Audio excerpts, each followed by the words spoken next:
입추로 시작돼서 진작부터 가을이었는데 추석도 지났는데 추석 때 너무 더웠습니다.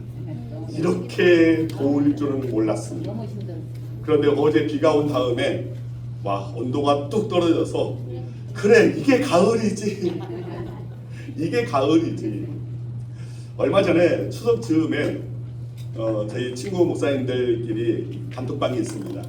그곳에 어느 친구가 저 강주에서 목회하는 친구 목사가 뭔가를 하나 이 사진을 하나 보내왔습니다.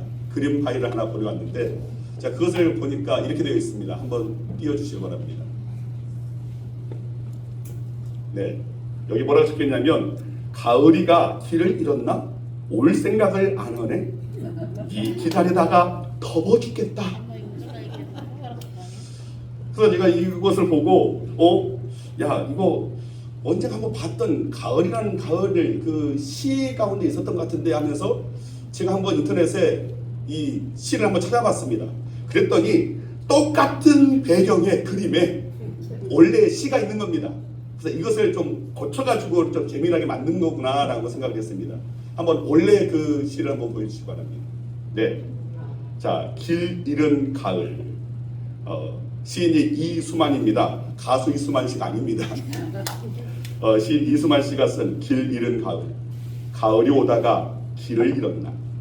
올 때가 되었는데 설마 못마땅한 일이 생겨 오던 길을 되돌아갔나? 너 기다리다가 더위 먹어 죽겠다.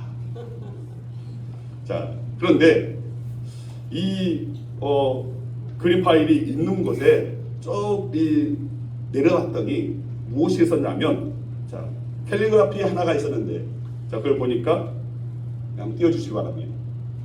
지금 헤맨다고 길을 잃은 것은 아니야. 지금 내가 갈 길을 찾아가는데 그것을 헤맨다고 완전히 길을 잃어버린 것은 아니다. 언젠가는 도달하게 될 것이다 라는 의미입니다. 그리고 또 하나의 이 캘리그라피라고 했습니다. 진심은 길을 잃지 않는다. 진심. 오늘 우리가 하나님 앞에 그 진심을 가지게 되면 결코 하나님께서 우리로 하여금 길을 잃지 않게끔 우리를 붙잡아 주실 것입니다. 아멘. 자, 길을 잃어버린 것 같은 가을이 길을 잃어버린 것이 아니라 조금 헤맨 것 같습니다. 조금 헤맨 가운데 더위가 정말 이 몸살을 앓게 했습니다. 자, 그런데 이제야 가을이 제대로 길을 찾아낸 것 같습니다. 자, 마찬가지로 우리의 인생도 그러합니다. 때때로 길을 찾다 헤맬 때가 있습니다. 어떤 상황이 어떤 환경 어떤 문제가 우리 가운데 찾아왔을 때 너무나 거기에 정말 당황해서 어떤 길로 가야 될지 무엇이 해답인지 알지 못해 헤맬 때가 있다는 것입니다. 세상의 어지러움에 빠져서 삶의 고달함에 흔들려서 또 갑작스러운 사건과 사고에 당황하여서 어찌할 바를 몰라 헤맬 때가 있는 것이 바로 저와 여러분의 이 땅에서의 인생이라는 것입니다. 오늘 본문에 나오는 이스라엘 백성들도 사실 마찬가지였습니다. 출애굽한 이스라엘 백성들은 그들이 도달해야 그들이 반드시 차지해야 할 이 가나안 땅, 그 가나안 땅에 사실 그렇게 애굽에서 멀리 있는 땅이 아니기 때문에 빠른 거리면 한 사나흘이면 넉넉하게 잡아도 일주일만 갈 수 있는 거리입니다. 그래서 출애굽한 바로 그 초기에 사실은 이 가나안 땅을 정탐을 했다는 것입니다. 그런데 이 가나안 땅을 정탐하다가 이스라엘 백성들이 두려움으로 인해서 불신앙에 빠졌습니다. 그리고 이후 무려 40년을 광야에서 헤맸다는 것입니다. 사실 오늘 말씀은 제가 6년 전에 강단에 올렸던 말씀입니다. 거인 신앙을 소유하라라는 그런 제목으로 제가 말씀을 전해드렸는데 그것이 2008년 12월 달에 제가 이 말씀을 여러분들한테 드린 걸로 알고 있습니다. 같은 주제입니다. 거인 신앙입니다. 같은 본문입니다. 그런데 다시 한번 같은 본문 같은 주제로 말씀드리는 것은 여전히 우리는 우리의 삶의 현장에서 때때로 이렇게 헤맬 때가 있기 때문입니다. 여전히 헤매고 있는 우리의 인생입니다. 분명히 진리는 성경의 말씀 가운데 우리가 보여주시지만 그 진리가 눈에 보이지 않고 마음에 닿지 않아서 여전히 세상 가운데 헤매고 있는 것이 바로 우리의 인생이라는 것입니다. 오늘 말씀을 통해서 다시금 저와 여러분이 가야 할 제길, 즉 제대로 된 길, 주님께서 우리에게 말씀하신 길, 진리의 길, 생명의 길, 구원의 길을 찾을 수 있기를 소망합니다. 아멘. 자, 오늘 본문은 이스라엘 백성이 출애굽한 후에 광야를 통과할 때의 기록입니다. 자, 그들은 이제 약속의 그 땅 가나안 북으로 와 있습니다. 가나안 땅에 들어가기 전에 저들은 정탐을 실시합니다. 지파별로 12지파니까 한 지파에 한 명씩 대표를 뽑아서 12명의 이 정탐꾼을 뽑았습니다. 그리고 무려 40일간 이 가나안 땅을 두루 정탐하도록 했습니다. 그런데 정탐꾼 12명의 의견이 두 배로 나뉘었습니다. 우리 잘 알다시피 여호수아와 갈렙 두 사람, 그리고 나머지 10명으로 갈리게 됩니다. 자, 그렇다면 이렇게 갈리게 된 이유가 무엇입니까? 답을 말씀드리면 그것은 두려움의 유무 때문이었습니다. 자, 이 두려움이 정말 저들 가운데 이 가나안 땅을 정탐하는 가운데 생겨나서 그 두려움을 인하여서 저 땅 우리가 정복할 수 있다, 정복할 수 없다, 이렇게 두 배로 나뉜 것입니다. 오늘 본문의 10명의 정탐꾼들이 뭐라고 보고합니까? 그 땅이 좋기는 한데 그 땅의 거주민들이 너무나 강해서, 특별히 그 땅의 거민들이 아낙자손 거인이어서 정복 불가능하다고 그렇게 결론을 짓는 것입니다. 자, 오늘 본문 13장 31절 말씀을 보면, 자, 같이 한번 읽겠습니다. 우리는 능히 올라가서 그 백성을 치지 못하리라. 그들은 우리보다 강하니라. 자, 이 10명의 정탐꾼들 이미 두려운 마음에 사로잡혀 있습니다. 싸워보지도 않고 패배의식에 저들은 움츠러들고 있는 겁니다. 그 이유가 33절에 나옵니다. 함께 읽습니다. 거기서 네피림 후손이 아낙 자손의 거인들을 보았나니 우리는 스스로 보기에도 메뚜기 같으니 그들이 보기에도 그와 같았을 것이니라. 자, 여기 아낙 자손은 네피림의 후손인데 거인족이라는 겁니다. 자기들보다 덩치도 크고 또 무장 상태가 만만치 않아서 도저히 그들에 비교하면 이스라엘 백성 자기들은 메뚜기와 같이 보였다는 것입니다. 즉 아낙 자손과 싸워서 승리할 가능성은 전혀 없다는 겁니다. 보나마나 실패할 게 뻔하다는 그런 고백입니다. 자, 이들의 한심한 모습을 보신 하나님께서 저들을 징계하셨습니다. 자, 14장 28절에서 30절 말씀이 나와 있습니다. 자, 오늘 말씀을 좀 여러분 읽는데, 여러분 말씀을 우리는 깰 수 있어야 됩니다.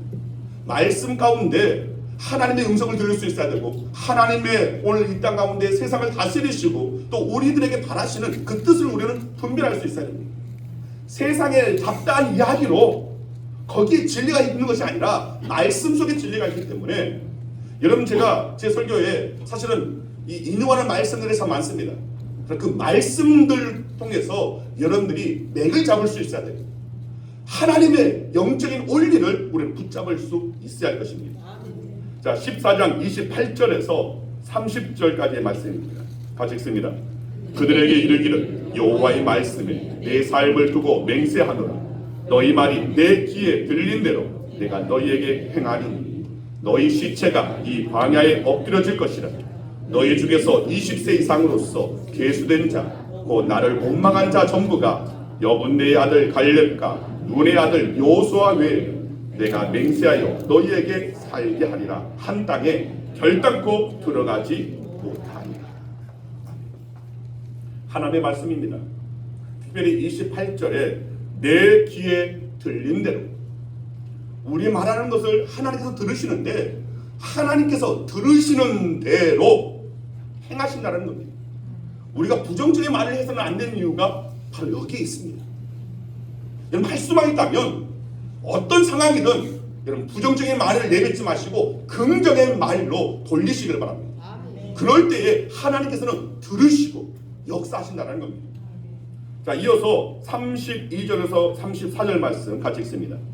너희의 시체는 이 광야에 엎드려질 것이요 너희의 자녀들은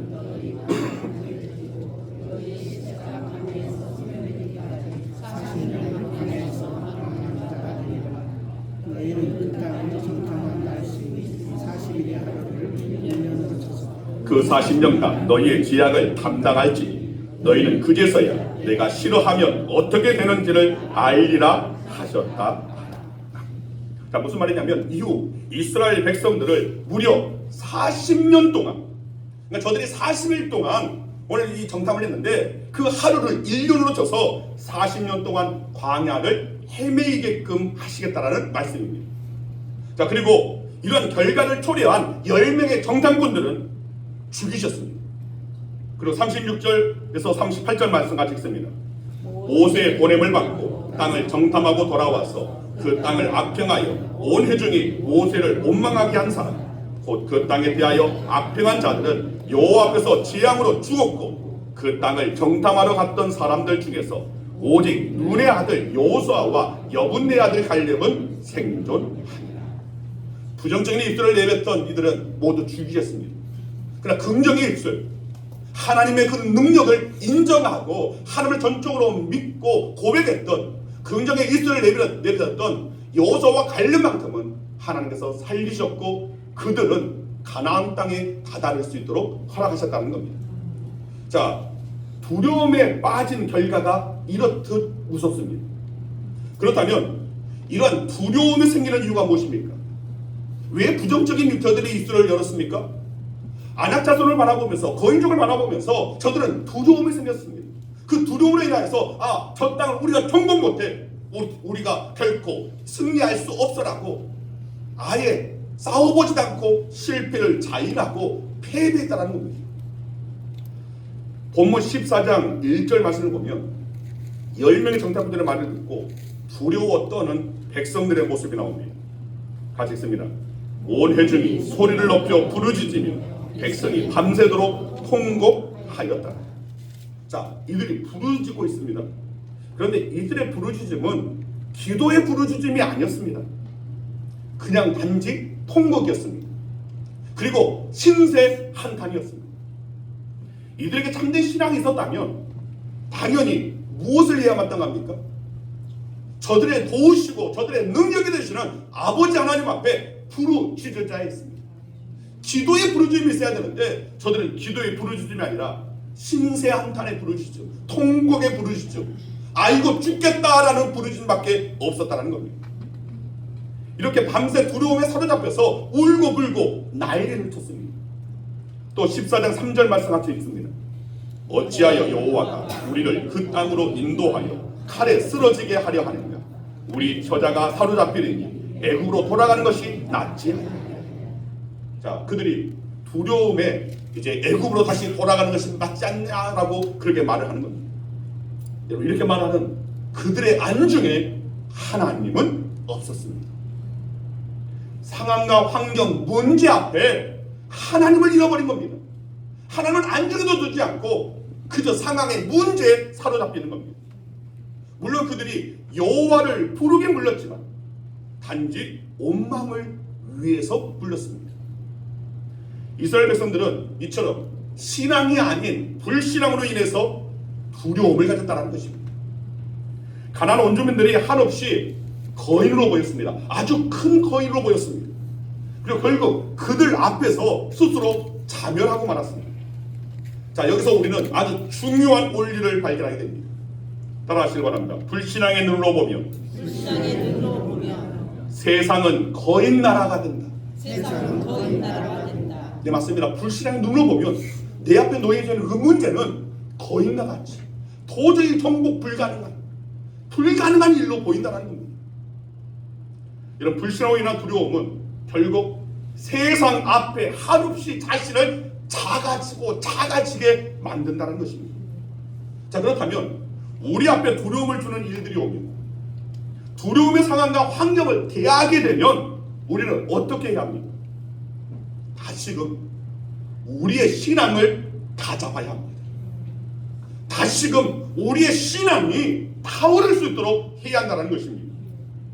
여러분 잘 아시는 대로 여러분 구약에서 가장 위대한 이스라엘의 왕이라 할 수 있는 다윗. 이런 다윗은 구약 인물들 가운데 아주 대표적으로 용맹스러운 사람이었습니다.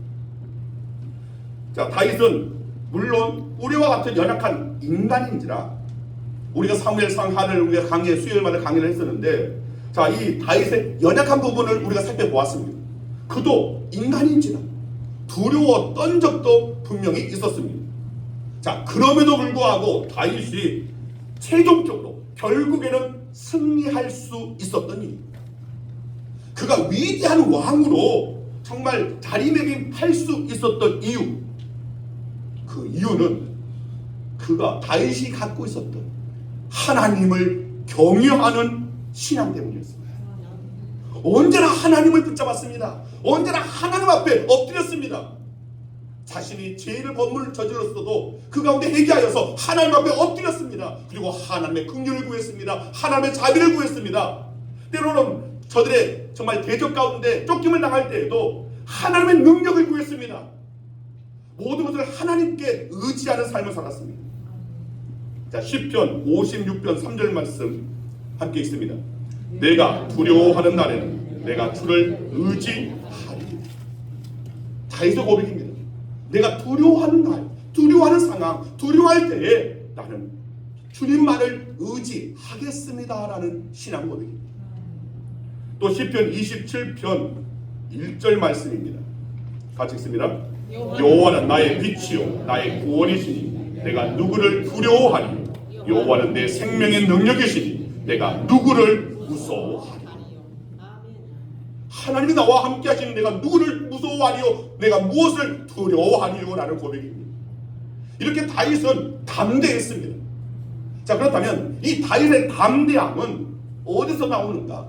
오직 하나님을 의지하는 그의 신앙이 때문이었다는 것을 우리는 확인할 수 있습니다. 그렇기 때문에 때때로 우리의 삶에도 벼랑 끝과 같은 그런 상황 올 수 있습니다. 도저히 태산과 같은 문제, 도저히 내가 감당할 수 없는 그 문제 우리 앞에 들이닥칠 때 있습니다. 그런 상황을 마주하게 되면 물론 두려움이 일 수 있습니다. 바로 그런 두려움 앞에서 저와 여러분 하나님의 사람들은 하나님을 경외하는 신앙으로 다시금 우리의 마음을 다잡을 수 있어야 되고 무장시킬 수 있어야 한다는 것입니다. 그리고 할 수만 있다면 신앙을 조금 더 키워낼 수 있어야 됩니다. 더 키워서 나의 신앙을 문제보다 더 키워서 그 문제를 정복할 수 있도록 신앙을 다시금 오늘 그 가운데 온전히 세워나갈 수 있도록 성숙한 믿음이 될 수 있도록 키워나갈 수 있어야 한다는 것입니다. 구체적으로 세 가지를 정리해서 말씀드립니다. 우리가 키워야 할 신앙입니다. 첫째로 영적인 안목을 키울 수 있어야 됩니다. 영적인 안목, 영적인 시야입니다. 영적인 안목을 키우면 우리의 신앙이 커지게 되어 있습니다. 하나님을 믿지 않는 사람은 모든 사물이나 문제를 육신적으로 보고 판단합니다. 10명의 정탐꾼들이 그러 있습니다. 또 그들의 보고를 들었던 이스라엘 백성들이 또 그러했습니다. 가나안 땅을 단지 육신적인 안목으로 바라보았고 판단했던 겁니다. 그러니까 자기들 능력과 가나안 원주민들, 즉 아낙자손 거인족이었던 오늘 그들의 능력을 서로 비교하면서 두려워했던 겁니다. 반면 믿음의 사람인 여호수아와 갈렙은 가나안 원주민의 모습을 보기는 보았습니다. 그들이 거인들로 알았습니다. 그리고 그들이 정말 무장된 이들인 줄 뻔히 저들은 이미 이해했습니다. 그러나 그들보다 더 크신 하나님을 영적인 눈을 열고 영적인 안목으로 바라보았던 겁니다. 오늘 본문 14장 7절에서 9절 말씀 우리 함께 읽겠습니다. 이스라엘 자손의 온 회중에게 말하여 이르되 심히 아름다운 땅이라 여호와께서 우리를 기뻐하시며 우리를 그 땅으로 인도하여 들으시고 그 땅을 우리에게 주시리라. 이는 과연 젖과 꿀이 흐르는 땅이니라. 다만 여호와를 거역하지는 말라. 또 그 땅 백성을 두려워하지 말라. 그들은 우리의 먹이라. 자, 이 가나안 땅은 분명 하나님이 약속하신 축복의 땅이었다는 것입니다. 그리고 그 땅에는 거인 아낙 자손이 있었지만 그들이 아무리 거인족이라도 전능하신 하나님을 믿는 사람들 앞에, 하나님의 백성 앞에서는 저들은 그저 먹이에 불과할 뿐이라는 그들의 이 요수아와 이 갈렙의 신앙 고백이었습니다. 그러니까 이런 겁니다.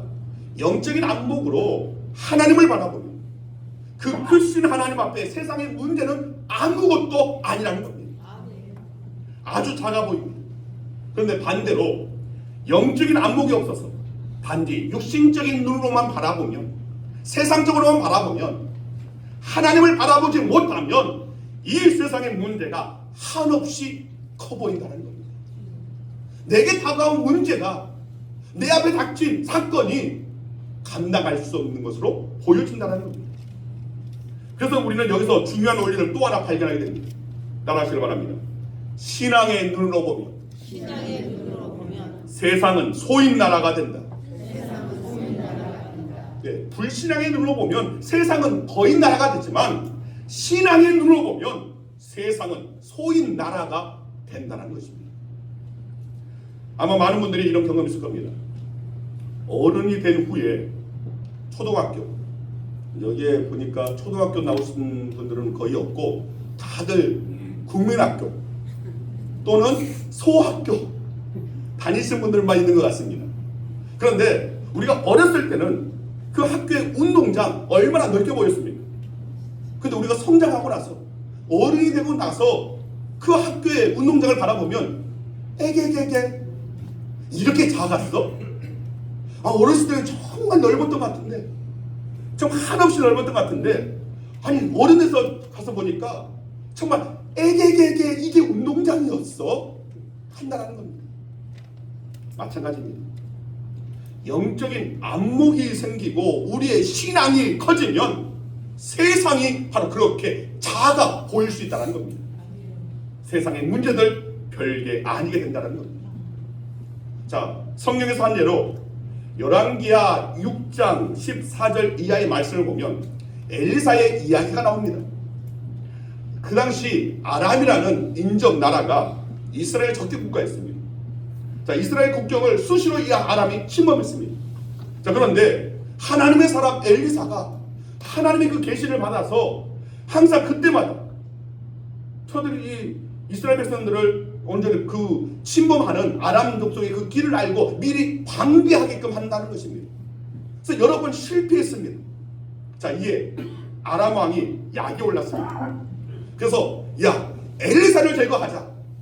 엘리사를 먼저 제거해야지만이 저 이스라엘을 우리가 정복할 수 있다 하면서 이제 야밤에 군대를 보냅니다.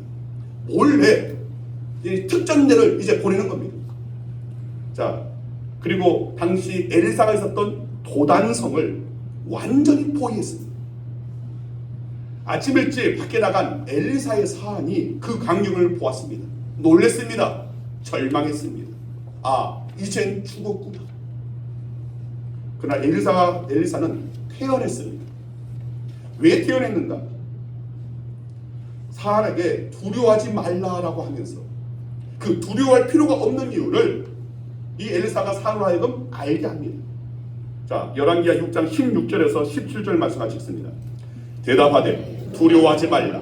우리와 함께한 자가 그들과 함께한 자보다 많으니라 하고 기도하여 이르되 여호와여 원하건대 그의 눈을 열어서 보게 하옵소서 하니 여호와께서 그 청년의 눈을 여심해 그가 보니 불말과 불병거가 산에 가득하여 엘리사를 둘렀더라. 자, 여기 나오는 불말 불병거 바로 천군 천사들을 일컫는 말입니다. 엘리사도 연약한 인간인지라 두려워할 수도 있었지만 영적인 눈을 열어서 바라보니까 하나님이 보낸 천군 천사장이 오늘 저들을 지키고 있었다는 겁니다. 저들을 둘러싼 아람 군대보다 훨씬 강력한 하나님의 천군 천사가 이 엘리사를 지키고 있다는 것을 보게 된 겁니다. 맞습니다. 우리의 영적 시야가 열리게 되면 문제는 작게 보입니다. 세상이 거의 나라가 될 수 없습니다. 하나님과 함께 하시는 오늘 우리의 시선을 바라보면, 영적인 눈으로 바라보면 세상은 아주 조그맣고 우주, 정말 우리는 도저히 검문잡을 수 없는 저 우주 공간도 사실은 그 우주를 창조하신 분이 하나님이시기에 하나님을 통하여서 바라보게 되면 그 모든 것은 사실은 아무것도 아니라는 것입니다. 그런데 우리는 이 영적인 안목을 키워나가야 됩니다. 오늘 이 엘리사가 산에 그 문을 열게 하려는 그 기도처럼 오늘 우리도 이 기도를 할 수 있어야 됩니다. 주님, 내 눈을 열어 보게 하옵소서. 아멘. 내 눈을 열어 이 문제보다 큰 하나님의 권능을 보게 하여 주시옵소서. 아멘. 오늘 이 기도가 저와 여러분의 기도가 될 수 있었다는 것입니다. 둘째로 우리가 키워야 할 신앙, 임마누엘의 신앙을 키워야 합니다.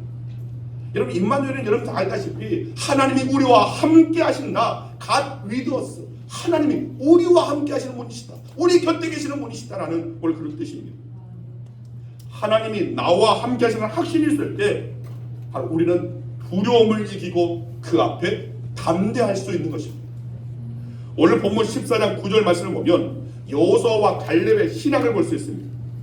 그들의 보호자는 그들에게서 떠났고 여호와는 우리와 함께 하시는. 그래서 담대하게 오늘 그들을 두려워하지 말라. 저 거인족들 하나님의 능력 앞에 하나님 함께 하시는데 왜 저들을 두려워하냐? 두려워하지 말라라고 말하는 겁니다. 즉 여호수아와 갈렙은 하나님이 우리와 함께 하신다라는 오늘 이 확신이 있었다는 것입니다. 맞습니다. 전능하신 하나님이 저와 여러분의 아버지가 되시고 우리와 함께 하심을 믿으면 세상의 그 어떤 것도 두려울 수 없습니다. 이사야 41장 10절 말씀입니다. 두려워하지 말라. 내가 너와 함께 함이라. 놀라지 말라. 나는 내 하나님이 되리라. 내가 너를 굳세게 하리라. 참으로 너를 도와주리라. 참으로 나의 의로운 오른손으로 너를 붙들리라. 하나님의 약속입니다. 하나님의 말씀입니다. 또 시편 3편 5절에서 6절 말씀입니다. 자, 이 역시 다윗의 시편입니다. 같이 읽습니다. 내가 누워 자고 깨었으니 여호와께서 나를 붙드심이로다. 천만인이 나를 에워싸 친친다 하여도 나는 두려워하지 아니하리이다. 하나님이 함께 하시고 하나님이 나를 붙잡고 계시는데 내가 어찌 무엇을 두려워하겠느냐라는 고백입니다. 어린아이가 아빠 어깨에 무등을 잡니다. 그러면 세상이 다 아래로 보입니다. 그래서 아이들은 항상 아빠가 무등을 떼어주면 신나합니다. 저도 예전 사진을 한번 찾아보니까 우리 성준이 무등을 떼었습니다. 그리고 또 찾아보니까 우리 민준이를 또 무등에 떼었습니다. 근데 그 사진들을 보니까 먼저 저를 보니까 참 이럴 때도 있었구나. 아주 얍삽하고 아주 정말 홀쭉하니 지금은 우리 사모가 저보고 넙대기라고 합니다. 얼굴이 왜 이렇게 넓어졌냐고 그냥 넙대기 합니다.